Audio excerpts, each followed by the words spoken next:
Hello friends, எல்லாம் எப்படி இருக்கீங்க? நல்லா இருக்கீங்களா? இந்த மாதம் 15ஆம் தேதி என்னது உங்களுக்கு ஞாபகம் இருக்கா? நம்முடைய இந்திய தேசம் சுதந்திரம் பெற்ற நாள், அப்படிதானே? சுதந்திரம்னா என்னது? அடிமைத்தனத்துல இருந்து விடுதலை பெறுறது தான் சுதந்திரம். நம்முடைய முன்னோர்கள் ஆங்கிலேயர்கிட்ட இருந்து நம்மளுக்கு விடுதலை பெற்று இருந்தாங்க. அதனாலதான் நம்மளால சுதந்திரமா வாழ முடியுது. அதை போல நம்முடைய வாழ்க்கையில நம்ம எந்த ஒரு தவறான பழக்கத்துக்கும் அடிமையாயிடக்கூடாது. உதாரணத்துக்கு, நம்ம ஃபோன் எடுத்தா நம்ம கீழே வைக்கவே முடியலல்ல.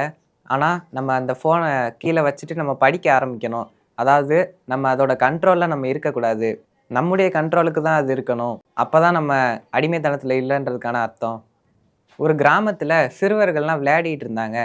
அப்ப அவங்க விளையாடி முடிச்சுட்டு அங்க ஒரு தாத்தாட்ட போய், "தாத்தா, எங்களுக்கு கதை சொல்லுங்க" அப்படின்னு கேட்டாங்க. அப்ப தாத்தா உண்மை சம்பவத்த சொல்ல ஆரம்பிச்சாங்க.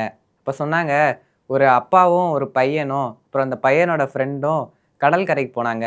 அப்ப அந்த கடல்ல அவங்க படகுல பயணம் பண்ணிட்டு இருக்கும்போது திடீர்னு ஒரு பயங்கரமான காற்றடிக்க ஆரம்பிச்சுச்சு. அந்த பயங்கரமான காற்றால அந்த படகு அவங்க கண்ட்ரோல விட்டு போயிருச்சு. அந்த படகுல ஒரு கயறு மட்டும் இருந்துச்சு. ஆனா அந்த கயறால ஒரே ஒருத்தர் மட்டும் தான் தப்பிக்க முடியும். ஆனா அந்த படகுல 2 சிறுவர்கள் இருந்தாங்க. அப்ப அந்த பையனோட அப்பா யோசிச்சு பார்த்தாங்க. நம்மளுடைய பையனுக்கு ஏசப்பா பத்தி தெரியும். மரித்தாலும் ஏசப்பாட்ட போயிருவான்.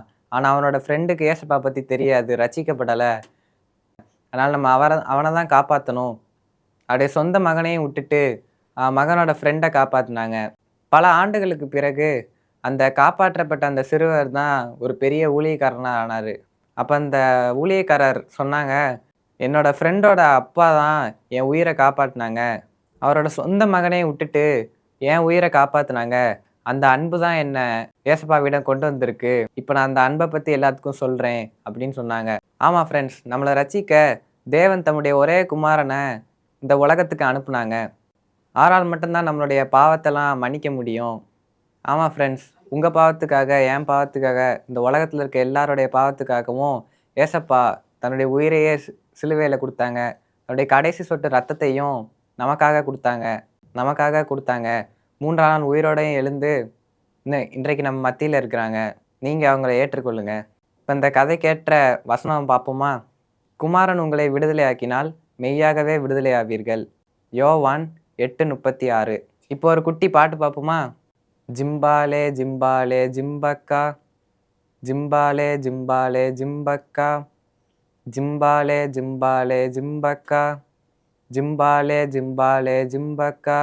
ஆட்டுக்குட்டி ரத்தத்தினால் எகிப்திலிருந்து விடுதலை. இயேசு அப்பா ரத்தத்தினால் உனக்கும் எனக்கும் விடுதலை. விடுதலை விடுதலை விடுதலை விடுதலை விடுதலை விடுதலை. ஜிம்பாலே ஜிம்பாலே ஜிம்பக்கா, ஜிம்பாலே ஜிம்பாலே ஜிம்பக்கா, ஜிம்பாலே ஜிம்பாலே ஜிம்பக்கா, ஜிம்பாலே ஜிம்பாலே ஜிம்பக்கா. பவுலுக்கும் சீலாவுக்கும் துதித்ததாலே விடுதலை. துன்பத்தின் மத்தியிலும் துதித்தபோது விடுதலை. விடுதலை விடுதலை விடுதலை விடுதலை விடுதலை விடுதலை.